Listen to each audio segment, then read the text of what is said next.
15 फरवरी महाशिवरात्रि पर शिवलिंग से यह गुप्त चीज उठाकर ले आना, छप्पर फाड़ कर होगी, धन वर्षा मनोकामनाएं होगी, पूर्ण इतना पैसा आएगा कि गिनते गिनते थक जाओगे। भगवान भोलेनाथ जी के आशीर्वाद से आपके जीवन में बहुत उन्नति होगी। श्री शिवाय नमस्तुभ्यम महाराज।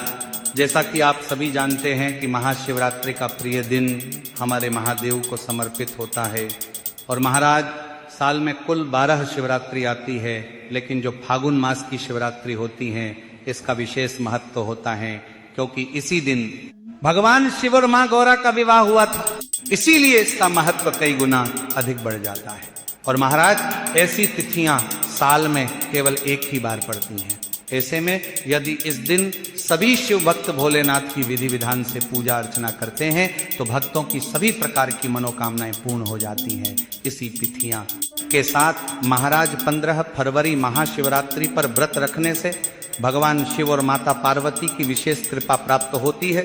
साथ ही इस दिन यदि कोई व्यक्ति भगवान भोलेनाथ की थोड़ी सी भी पूजा अर्चना कर लेता है तो उस व्यक्ति के जीवन की सभी मनोकामनाएं पूर्ण हो जाती हैं। उस व्यक्ति के जीवन के हर कष्ट समाप्त हो जाते हैं और उस व्यक्ति के जीवन में धन प्राप्ति के सभी रास्ते खुलने लगते हैं। तो चलिए वीडियो को शुरू करते हैं। लेकिन उससे पहले अगर आप भी चाहते हैं कि भगवान भोलेनाथ का आशीर्वाद आपके ऊपर सदैव बना रहे तो इस वीडियो को एक लाइक करें और चैनल को सब्सक्राइब करके कमेंट में ओम नमः शिवाय या हर हर महादेव जरूर लिखें। तो महाराज, आज हम जानेंगे कि आपको 15 फरवरी महाशिवरात्रि पर भगवान भोलेनाथ के मंदिर जाकर के कौन सी वस्तुएं भोलेनाथ को अर्पित करना है और वह कौन सी गुप्त चीज है जिसे आपको महाशिवरात्रि पर शिवलिंग से उठाकर लेकर के आनी है, जिससे कि आपके घर से दुख दरिद्रता और सारी परेशानियां हमेशा के लिए समाप्त हो जाए और आपके घर में हमेशा ही सुख समृद्धि और सौभाग्य बना रहे। महाराज, आप सभी ये तो जानते ही हैं कि देवों के देव महादेव यदि किसी व्यक्ति पर अपनी कृपा कर देते हैं तो साक्षात्कार काल भी उसका कुछ नहीं बिगाड़ पाता है। इसीलिए भक्तों, आज की इस वीडियो में हम आपको बताएंगे कि कैसे आप भोलेनाथ को प्रसन्न कर सकते हैं, भोलेनाथ का आशीर्वाद प्राप्त हो सकता है और किस प्रकार से आपको इस दिन भोलेनाथ की पूजा अर्चना करनी है और साथ ही वह कौन सी गुप्त चीज है जिसे आपको इस दिन शिवलिंग से चुपचाप लेकर के जाना है, ताकि आपके घर पर अन्न और धन का भंडार कभी भी कम ना हो। देखिए महाराज, आपके जीवन में चाहे कितनी ही बड़ी परेशानी हो, कितनी ही बड़ी दिक्कत क्यों ना हो, मान लीजिए यदि आपके जीवन में बहुत अधिक धन की समस्या है, आप नौकरी की प्राप्ति के लिए बहुत ही ज्यादा परेशान हो चुके हैं, आपके शत्रुओं ने आपको घेर लिया है, संतान की प्राप्ति आपको नहीं हो पा रही है, तो एक बात का ध्यान रखिएगा कि यदि आप भी 15 फरवरी महाशिवरात्रि पर यदि भगवान शिव से जुड़े कुछ उपाय कर लेते हैं तो फिर आपकी चाहे कितनी ही बड़ी मनोकामना हो, कितना ही बड़ा कष्ट हो, वो खत्म हो जाता है और आपकी हर मनोकामना पूर्ण हो जाती है। मान लीजिए यदि आपके ऊपर कोई दोष लगा हुआ है, जैसे वास्तु दोष, शनि दोष, पितृ दोष या कोई भी दोष लगा हुआ है, तो आपको महाशिवरात्रि पर यह गुप्त चीज शिवलिंग से लेकर के आ जाना है। आपके जीवन से सारी परेशानियां दूर हो जाएगी और आपके जीवन में धन आने के सारे मार्ग खुल जाएंगे। महाराज, एक विशेष बात का हमेशा ध्यान रखें कि जब भी हम भगवान भोलेनाथ की पूजा करते हैं तो हमें धैर्य रखना चाहिए, विश्वास रखना चाहिए और श्रद्धा के साथ भगवान भोलेनाथ की पूजा करनी चाहिए, क्योंकि भगवान भोलेनाथ बहुत ही भोले हैं। वो किसी भी व्यक्ति की थोड़ी सी ही पूजा से, साधना से तुरंत ही प्रसन्न हो जाते हैं। इसीलिए 15 फरवरी महाशिवरात्रि पर कुछ ऐसी चीजें हैं जो आपको अवश्य पता होनी चाहिए, क्योंकि इस दिन यदि आप भगवान भोलेनाथ के सामने पूजा करने जा रहे हैं और मान के चलिए यदि आपने अगर कोई गलती कर दी तो भगवान भोलेनाथ आपसे क्रोधित हो जाएंगे और आपने सही तरीके से पूजा की होगी तो साक्षात आपको भगवान भोलेनाथ उसी दिन आशीर्वाद दे देंगे और इसके के बाद आपके जीवन में कभी कोई परेशानी नहीं आएगी। तो महाराज, आपको हम वह सभी चीजें बताने वाले हैं, इसलिए आप सभी इस वीडियो में अंत तक बने रहे। तो महाराज ध्यान दीजिए, महाशिवरात्रि पर सबसे पहले तो आपको भगवान भोलेनाथ के मंदिर जाना होगा और ये जितने भी उपाय आपको बताए जाएंगे ये आपको भगवान शिव के मंदिर में ही करने होंगे। देखिए, अक्सर कई भक्तों का प्रश्न होता है, गुरुजी हमारे घर पर शिवलिंग है क्या, हम घर पर पूजा नहीं कर सकते? तो इसका उत्तर नहीं।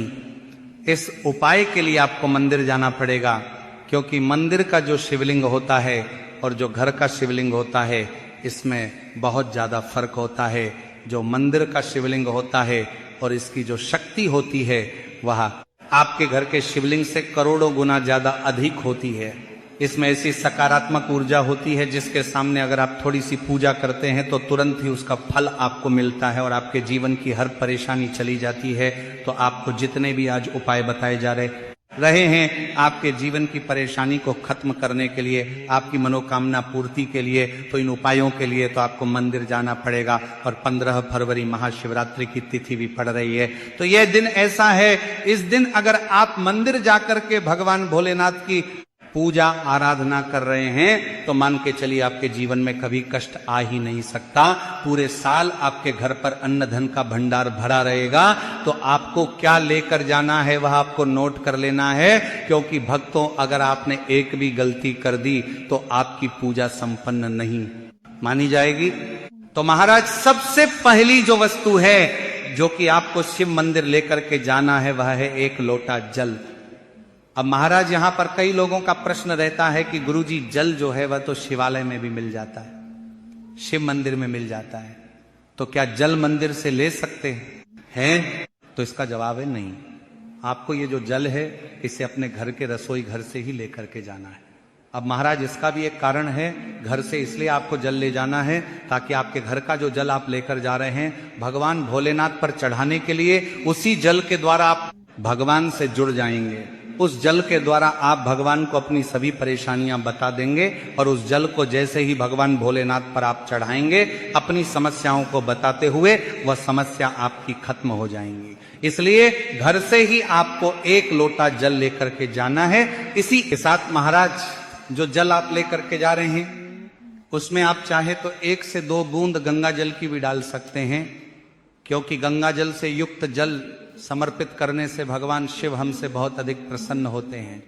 अब महाराज इसी के साथ में आपको एक प्यारी सी और एक सुंदर सी बेलपत्र भी लेकर के जानी है। बेलपत्र को लेते समय ध्यान रखें कि यह कहीं से भी टूटी हुई या फिर खंडित नहीं होनी चाहिए। इसी के साथ में 15 फरवरी को है महाशिवरात्रि, तो इस दिन आपको बेलपत्र के वृक्ष से बेलपत्र को तोड़कर नहीं लाना है, क्योंकि ऐसा करना भगवान शिव को क्रोधित भी कर सकता है। इसीलिए आप यदि हो सके तो एक दिन पहले ही बेलपत्र तोड़ के ला सकते हैं, या फिर आपको शिवलिंग पर चढ़ा हुआ बेलपत्र शुद्ध जल से धोकर उसका प्रयोग कर लेना है। अब अगली जो वस्तु है वह आपको लेकर के जानी है। सफेद पुष्प महाराज केतकी को छोड़कर सफेद पुष्प भगवान भोलेनाथ को चढ़ाए जाते हैं। इसीलिए सफेद पुष्प महाशिवरात्रि पर आपको भगवान भोलेनाथ के लिए लेकर के जाना है, ताकि भगवान भोलेनाथ का आशीर्वाद आपको मिल जाए, जिसके बाद आपके जीवन के हर परेशानी खत्म हो जाए। इसके बाद आपको भगवान शिव के मंदिर में सफेद या पीला चंदन भी लेकर के जाना है। और ध्यान रखें महाराज कि भगवान भोलेनाथ को अगर आप दूध अर्पित करने जा रहे हैं तो एकदम कच्चा दूध होना चाहिए, गर्म किया हुआ दूध नहीं होना चाहिए, कच्चा दूध होना चाहिए। अब महाराज आपको और क्या क्या ले जाना है देखिए। अगर आप चाहते हैं कि आपकी हर मनोकामना पूरी हो तो एक छोटा डिब्बा लीजिए, उसमें काली मिर्च भर कर ले जाइए। देखिए बहुत ध्यान से सुनिए जितनी आपको बातें बताई जा रही हैं। एक डिब्बे में काली मिर्च भर के एक लाल कपड़ा लीजिए, उसमें लौंग कपूर रखें और इसको मौली धागे से बांध करके आपको अपनी जेब में रख के ले जाना है। सिर्फ इतनी चीज आपको ले जानी है महाशिवरात्रि के दिन। अब महाराज आपको पूजा कैसे करनी है इसे भी ध्यान से सुनिए, और जितनी भी चीजें आपको बताई जा रही हैं इन चीजों को आपको ले जाना है और शिवालय से वापस लेकर के आना है अपने घर पर, ताकि आपको धन की प्राप्ति हो सके, आपकी कोई भी मनोकामना हो वह पूर्ण हो जाए। तो महाराज आप सबसे स्नान आदि करके 15 फरवरी महाशिवरात्रि पर जाएंगे शिव जी के मंदिर में। तो सबसे पहले आपको इस बात का ध्यान रखना है, मंदिर जाने से पहले ही काले या नीले कपड़े धारण करके मंदिर ना जाए, वरना भगवान भोलेनाथ का आपको क्रोधित रूप देखना पड़ सकता है। अब सबसे पहले आपको भगवान शिव के शिवलिंग पर एक धारा से जल समर्पित करते जाना है और आपको मन ही मन श्री शिवाय नमस्तुभ्यम या ओम नमः शिवाय इस मंत्र का जाप करते रहना है। अब महाराज इसके बाद आपको भगवान शिव के शिवलिंग पर चंदन लगाना है। चंदन लगाने के बाद भगवान भोलेनाथ पर आपको बेलपत्र समर्पित करना है। फिर इसके बाद आपको भगवान भोलेनाथ पर सफेद पुष्प अर्पित कर देना है, सिर्फ इतना आपको करना है। दूध अगर आप चढ़ाना चाहते हैं तो दूध भी आप चढ़ा सकते हैं, इतना बस आपको करना है। इतना करने के बाद आपको वहां पर खड़े होकर 108 बार, बहुत ध्यान से सुनिएगा, 108 बार आपको ओम नमः शिवाय का जाप करना है। या तो आप 108 बार जाप कर लीजिए या 51 बार कर लीजिए। अब आपको क्या करना है, एक डिब्बा जो काली मिर्च का आप ले गए थे, उस काली मिर्च के डिब्बे को आपको शिवलिंग पर जो जलहरी होती है, जहां से जल बह के नीचे गिरता है, इस जलहरी के वहां पर आपको जो काली मिर्च लेकर के गए थे, उस काली मिर्च को आपको स्पर्श करना है। कहां? शिवलिंग पर, जहां से जल नीचे गिरता है उस स्थान पर। और ये काली मिर्च आपको अपने पास वापस रख लेना है। अब जो आप लाल पोटली ले गए हैं बंद करके लौंग और कपूर की, इसको भी आपको स्पर्श कराना है शिवलिंग की जलहरी के वहां पर, और इसे भी आपको वापस रख लेना है। अब आपको क्या करना है, जिस लोटे में पानी ले गए थे या जिस लोटे में भी आप दूध ले गए थे, उसमें आपको क्या करना है। देखिए, आप सभी को पता है कि जब भी हम शिवलिंग पर जल अर्पित करते हैं तो वह शिवलिंग से होकर के जलधारी की ओर बह के आता है और नीचे गिरता है। तो जहां से भी वह जल नीचे गिरता है वहां आपको अपना ये लोटा रखना है और इस लोटे में आपको कुछ जल वापस झेलना है। महाराज ध्यान रखिएगा, जो आप लोटे में जल भरकर ले गए हैं वो जल आपको वापस बचाना नहीं है, वो तो पूरा आपको भगवान भोलेनाथ को अर्पित कर देना है। अब महाराज आपका सवाल रहेगा कि कई लोग शिवलिंग पर जल चढ़ा रहे हैं, इस बात की चिंता ना करें, क्योंकि भगवान भोलेनाथ के शिवलिंग पर जब भी जल चढ़ाया जाता है तो वह अमृत बन जाता है। कहा जाता है कई देवी देवता शिवलिंग के पास अदृश्य रूप में खड़े होते हैं ताकि शिवलिंग से गिर रहा जल वह धारण कर सके। इतना पवित्र होता है शिवलिंग पर जल, गिरता हुआ जल। तो शिवलिंग से गिरते हुए जल को आपको अपने लोटे में ले लेना, सिर्फ थोड़ी सी बूंदे ले लेनी है। अब आपको क्या करना है, आपको घर वापस आना है जो आपने लोटे में जल लिया है। इसको घर पर आते ही घर के लोग जो हैं आपके, उनके ऊपर थोड़ा थोड़ा जल छिड़क देना है। घर के हर कोने में जल छिड़क देना है, घर के मुख्य द्वार पर जल छिड़क देना है। तो सबसे पहला कार्य तो ये करना है। इतना कार्य करने के बाद आपके घर पूरे साल बुरी शक्तियां प्रवेश नहीं करती हैं। यानी कि यदि आपके घर पर कोई काला जादू, काली विद्या करवाने की कोशिश करेगा तो आपके घर पर नहीं कर पाएंगे। इससे आपके घर से नकारात्मक शक्तियां चली जाएंगी और सकारात्मक आ जाएगी। अब महाराज, जो आप काली मिर्च को भगवान भोलेनाथ जी के शिवलिंग से छुआ कर लाए थे, इसको पूजा घर में रखें। ये जो काली मिर्च का डिब्बा है आपके पास, इसे कभी भी आप किसी शुभ कार्य के लिए निकले, जैसे कि मान लीजिए आप बिजनेस मीटिंग के लिए जा रहे हैं, नौकरी की प्राप्ति के लिए जा रहे हैं, काली मिर्च करके मुख्य द्वार से पहले रख के उसको कुचलते हुए निकलिए। ऐसा करने से आपको आपके काम में जो भी बाधा आने वाली होंगी वह बाधाएं भगवान भोलेनाथ के आशीर्वाद से अपने आप है हट जाएंगी, और आप जिस कार्य के लिए भी जाएंगे उस कार्य में आपको सफलता मिलेगी और आपको भगवान भोलेनाथ का साक्षात आशीर्वाद मिलेगा महाशिवरात्रि के दिन, और आपके जीवन से हर परेशानी चली जाएगी। इसी के साथ महाशिवरात्रि की रात आप अपनी सभी प्रकार के बुरी अनिष्ट शक्तियों से छुटकारा पा सकते हैं। जो लोग भोलेनाथ माता पार्वती की पूजा करना चाहते हैं वो इस दिन अपने घर पर पारद शिवलिंग रख लीजिए। तो सबसे पहले तो आपको अपने घर पर रखें, शिवलिंग का पूजन करना है, फिर गुड़ से युक्त जल हुआ पंचामृत हुआ, इससे आप इस दिन भोलेनाथ का अभिषेक कीजिए। दूध, दही, घी, शहद, शक्कर, पंचामृत बना करके अभिषेक कीजिए। इसके बाद महाराज फिर भोलेनाथ का श्रृंगार कीजिए, चंदन चढ़ाए, अक्षत चढ़ाए, जनेऊ अर्पित कीजिए।